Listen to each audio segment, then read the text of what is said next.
The end of the week, Fed officials will start their communications blackout period ahead of next month's interest rate decision.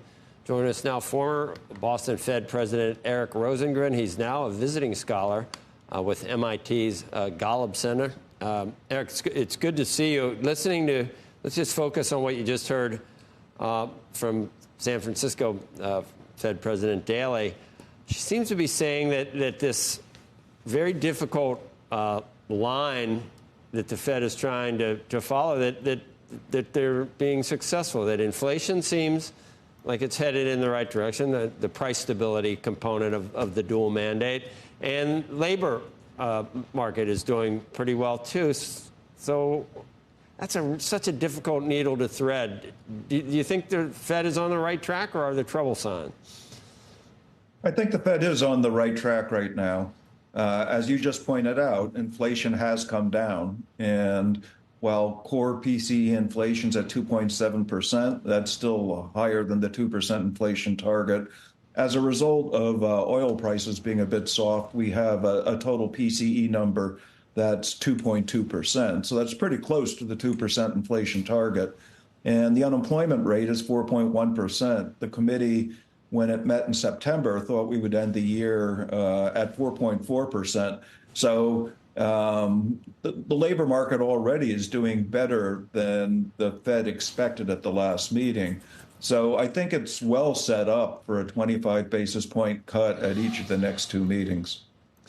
All these data points, unfortunately, are things that happened in the past. And if the Fed were to try to look ahead, they'd have to use market signals.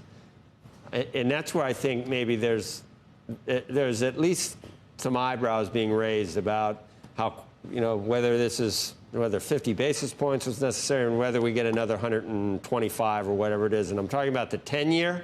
It's gone up. The yield has gone up almost every day, Eric. Gold is hitting new highs. I don't know what that's saying.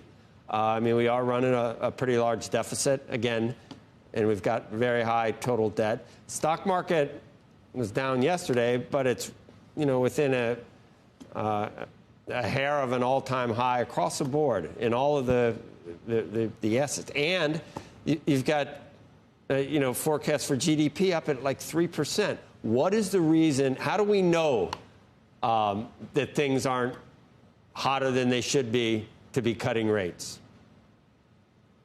Well, you have to rely on a forecast. One of the challenges of forecasting right now is we have an election coming up in early November, and the fiscal policies that are being suggested by both candidates probably is fairly significant deficits going forward. And at least one of the candidates is highlighting significant increases in tariffs. So it makes it a little bit more difficult to forecast. You're right that ideally you don't want to be looking at where we were a month ago, which is reflected in the current data. You want to actually estimate where you think the economy is going over the next 6 months. And I think some of the movement that you've seen in the bond market is in part reflecting people thinking a little bit more carefully about the fiscal policy implications. So highly stimulative fiscal policy means we don't need as stimulative monetary policy. So if you're anticipating significant cuts by the Fed, it's probably assuming that the economy continues the way it's been going and that we don't have a very stimulative fiscal policy. If instead you start thinking fiscal policy is going to be very different, that brings some uncertainty into the market. And I think some of the market movements we've seen over the last week reflect that. Eric, just very quickly, we had Rohit Chopra from the CFPB on earlier talking about these open banking rules where the big banks are going to be required to share consumers' data with any third party that requests it. Rohit suggests that this is needed for more competition. The big banks will push back and say that they're worried about safety and privacy issues or just fraud, straight out fraud, if they are forced to give this information to third parties that they don't trust. What's right? You used to oversee the banks. Which is the better opinion, you think? Well, I think we do have to worry about privacy and how data is used. So as you know, in Europe, they pay much more attention to the privacy of individuals' data. And I think there is a trade-off between more competition and the advantages that data provide, and potential costs of giving people's data in a more widespread way and possibly allowing people that shouldn't be seeing it to actually see it. I think this is one of the areas where the election may make a difference. That my guess is that at least one of the candidates is unlikely to go forward with those proposals. So there are a number of areas that could change depending on the outcome of the election. And we do have an election where the two candidates have different views on things like bank regulation, but also on monetary policy.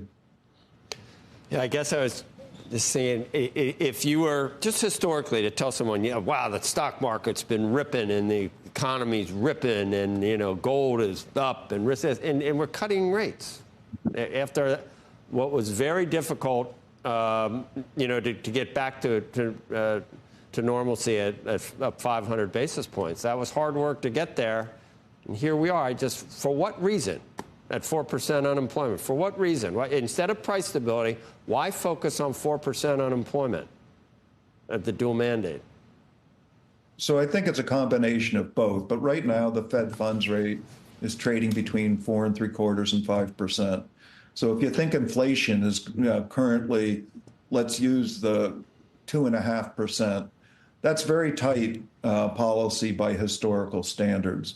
So if you think that the economy is continuing to grow at 2% or stronger, and that inflation is coming down, and it has been coming down pretty consistently over the last year and a half, then monetary policy is probably too restrictive for the current conditions that we have.